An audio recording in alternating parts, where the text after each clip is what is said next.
Estados Unidos mexicanos, licenciado Andrés Manuel López Obrador.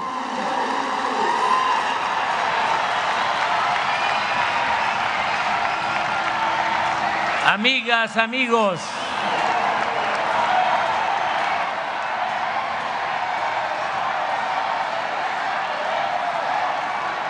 este es un acto de conmemoración de la expropiación petrolera y es un acto nacional. Aquí participan habitantes de Aguascalientes, de Baja California,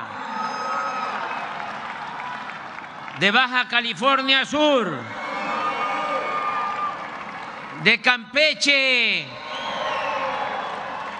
de Chiapas,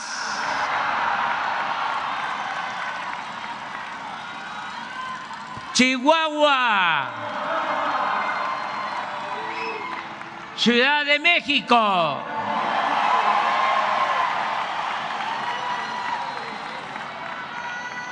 Coahuila, Colima,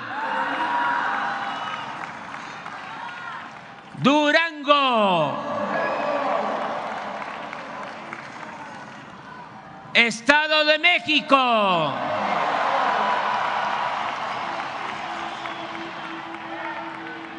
Guanajuato, Guerrero,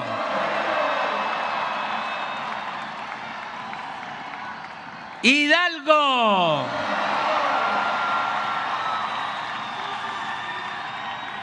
Jalisco,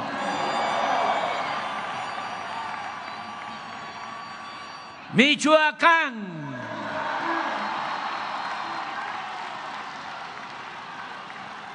Morelos,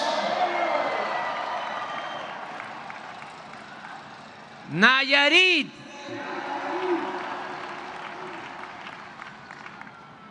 Nuevo León,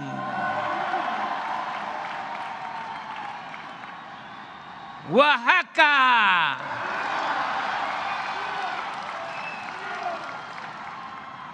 Puebla,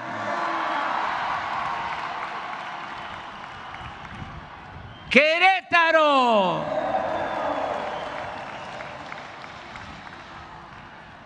Quintana Roo, San Luis Potosí, Sinaloa, Sonora, Tabasco,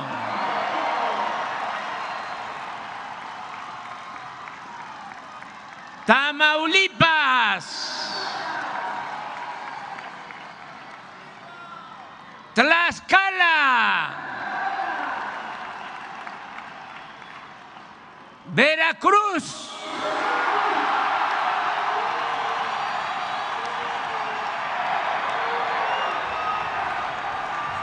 Yucatán,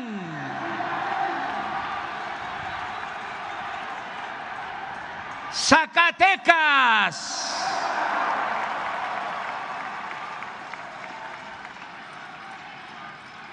¡Viva México! Amigas, amigos, a diferencia de Francisco I. Madero, quien para consumar su bello ideal democrático no pudo o no consideró indispensable reforzar sus vínculos con el pueblo, en especial con los campesinos zapatistas, el general Lázaro Cárdenas no dudó en apoyarse en los de abajo para hacer realidad su transformación. La estrategia del general puede resumirse en 3 importantes y consecutivas acciones. Primero, entregó la tierra a los campesinos y ayudó a los obreros. Luego, impulsó su organización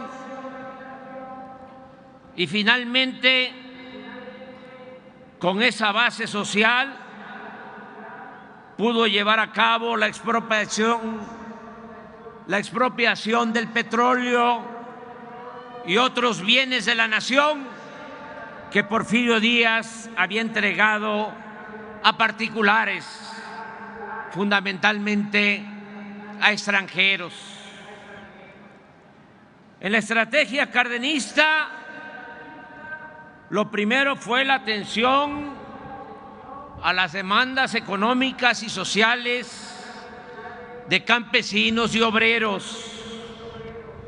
El presidente sabía que la única manera de contar con el pueblo era actuar decididamente en favor de sus causas. En consecuencia, desde el inicio de su gobierno se puso en marcha el reparto agrario. Los campesinos se movilizaron en todo el país solicitando que se les dotara de tierras mediante la expropiación de latifundios o por la vía de la titulación de terrenos nacionales. En poco tiempo, la entrega de las tierras a los campesinos transformó la estructura agraria existente. La trascendencia revolucionaria del reparto agrario cardenista puede medirse con un relevante dato.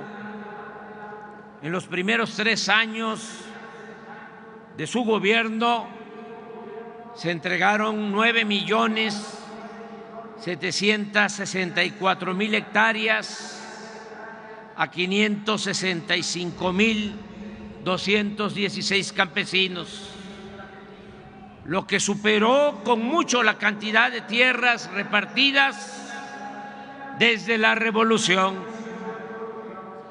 Al finalizar el sexenio, se habían constituido 10.651 ejidos, con un total de 18.052.000 hectáreas en beneficio de más de 1 millón de familias indígenas, de peones y de jornaleros del medio rural. Es indudable que los campesinos vieron en Cárdenas a un fiel representante de la causa revolucionaria. La reforma agraria aseguró la fidelidad de mucha gente al gobierno cardenista y desde entonces se concertó la alianza entre los campesinos y el Estado.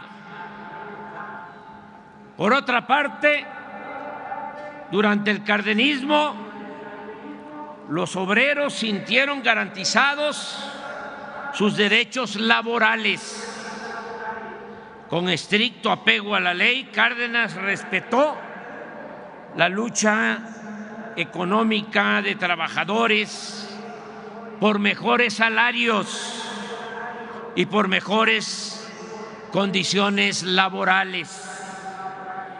Su acción en este terreno consistió en hacer realidad la letra del artículo 123 de la Constitución.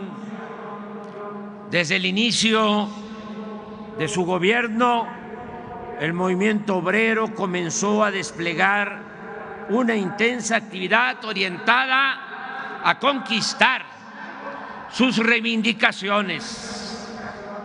Incluso se pudo ejercer con plena libertad el derecho de huelga.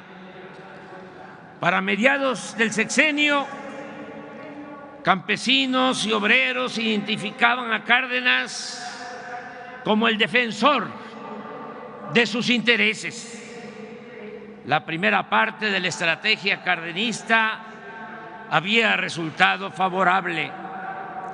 El acercamiento y la solidaridad del presidente con los grupos sociales más desprotegidos produjo el apoyo, la adhesión de las mayorías a la política gubernamental.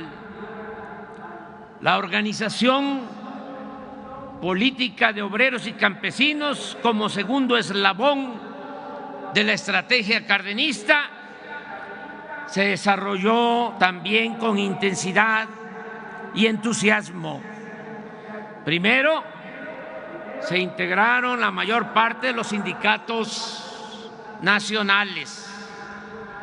La Confederación de Trabajadores de México, la CTM, se constituyó el 24 de febrero de 1936, aunque la Declaración de Principios de la organización establecía, cito textualmente, que el proletariado de México luchará fundamentalmente por la total abolición del régimen capitalista. Sus dirigentes aceptaron la propuesta del presidente y coincidieron en la necesidad de alcanzar primero la liberación política y económica del país. Bajo estos principios, el movimiento obrero apoyó decididamente al gobierno en su lucha por la soberanía nacional. Por su parte, desde el 9 de julio de 1935, el presidente Cárdenas recomendó iniciar la organización de los campesinos de México. Con ese propósito se crearon las ligas de comunidades agrarias en todos los estados del país y la integración de ellas con los sindicatos de asalariados rurales dio como resultado la constitución de la Confederación Nacional Campesina, la CNC. La organización y movilización política de las masas permitió avanzar en el propósito de hacer valer la independencia económica de nuestro país. Y así fue que con la expropiación de las empresas petroleras se empezaron a devolver bienes nacionales y recursos que desde el porfiriato se encontraban en manos de extranjeros. Esta estrategia no habría podido tener éxito sin las cualidades excepcionales de un hombre noble y justo como el general Lázaro Cárdenas del Río. La política, que se oiga bien, que se internalice, que se oiga lejos. La política no solo es racionalidad, también, como otras actividades de la vida, necesita de mística y de convicciones. Los procesos políticos son más complejos de lo que suponen los intelectuales racionalistas. En los procesos políticos intervienen también factores como la suerte, la genialidad, de los dirigentes y los sentimientos del pueblo.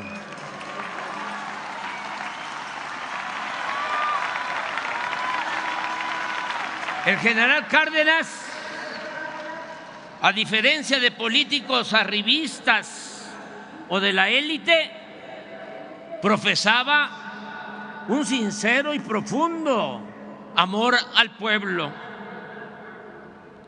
Así como no hay nadie con la vocación democrática de Madero, tampoco ha existido en México un presidente tan cercano a los humildes como el general Cárdenas, ni tan convencido de la causa de la justicia social.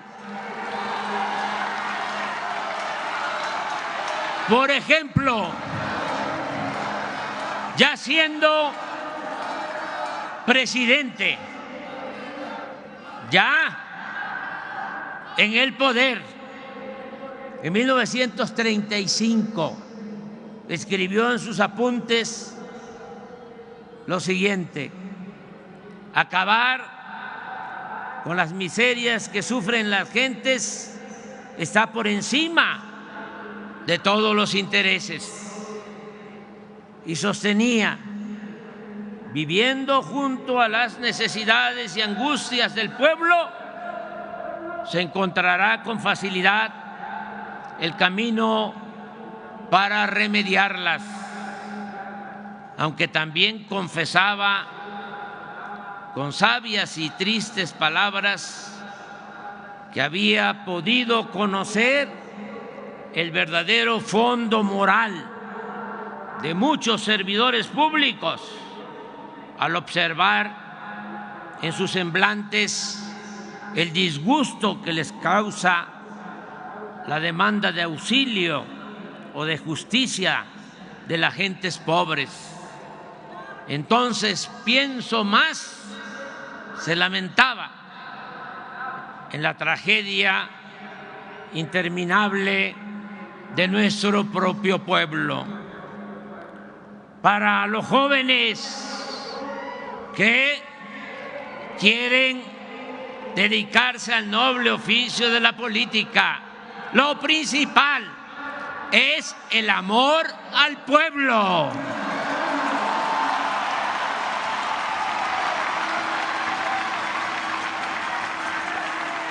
Además de ser un auténtico humanista y de poseer otras virtudes, el general Cárdenas supo manejar con precisión los tiempos. Política, entre otras cosas, es manejo de tiempos, asunto que suele resultar esencial y definitorio. Unos días antes de anunciar la expropiación petrolera, anotó en sus apuntes que sobre la carretera en las cercanías de Cuernavaca caminó y platicó durante más de una hora con su maestro, amigo, compañero y paisano, el general Francisco J. Mújica. Cito al general Cárdenas.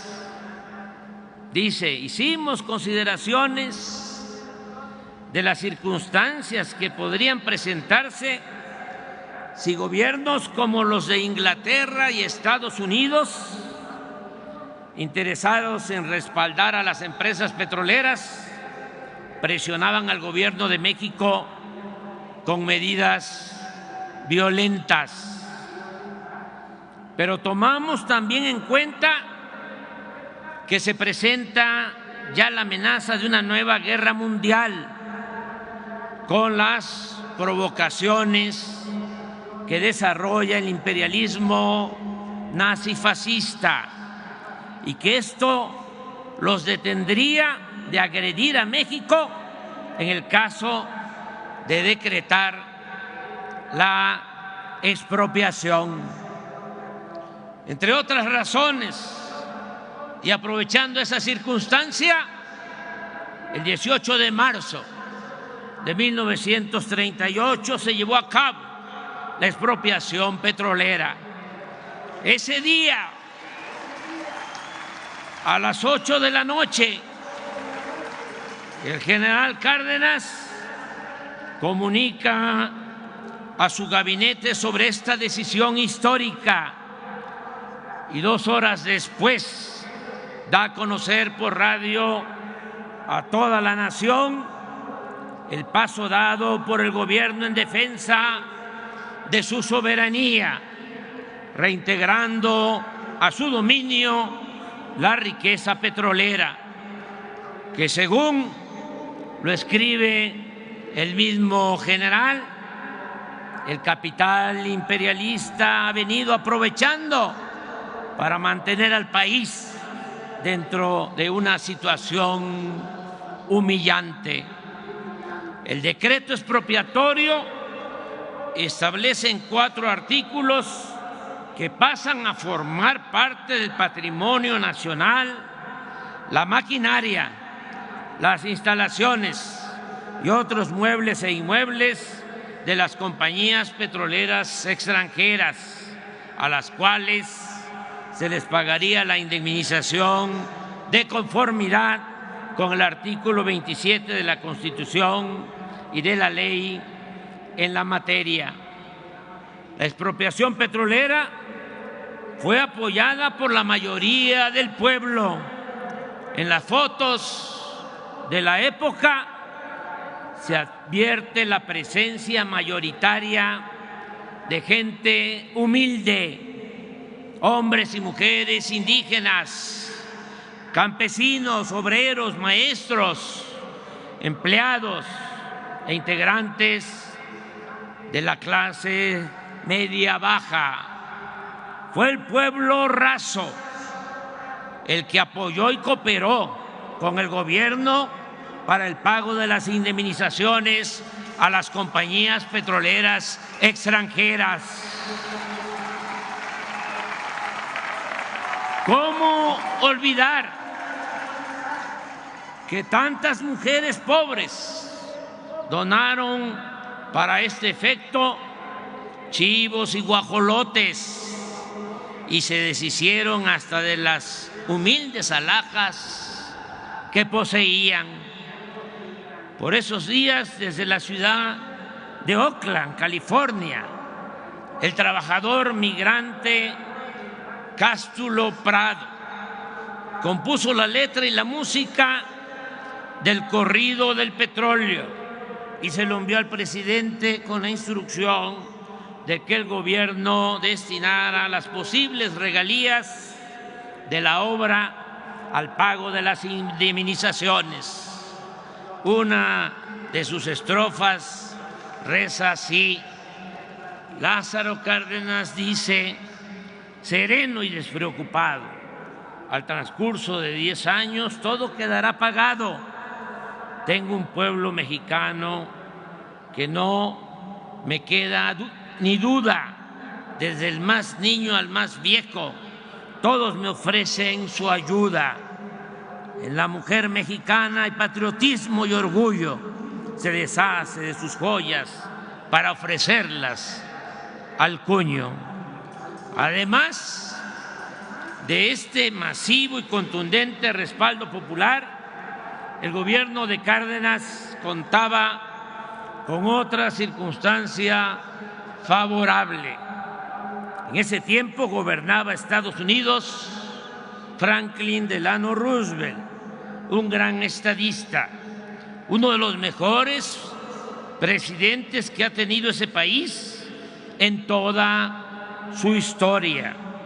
Recordemos que cuando llegó Roosevelt a la Casa Blanca el 4 de marzo de 1933, Estados Unidos padecía una de las peores crisis de su historia y que como presidente Roosevelt supo enfrentar esa crisis con éxito y muy pronto le devolvió la esperanza a su pueblo, lo cual lo convirtió en uno de los más grandes políticos del siglo XX.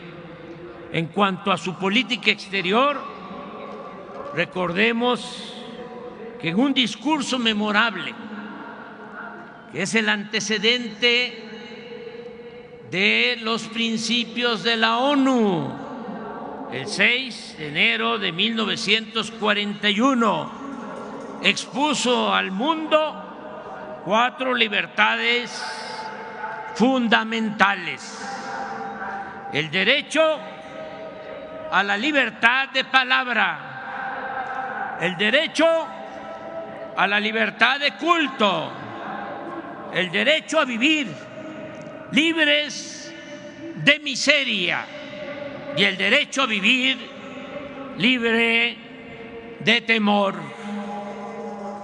La presidencia de Roosevelt aplicó la política de buena vecindad con los países del continente americano. En ese entonces se definieron los principios de cooperación económica y política. Se reconoció la soberanía de Cuba y de Panamá y se ordenó la retirada militar estadounidense de Nicaragua y de Haití. No es casual que el gran poeta Pablo Neruda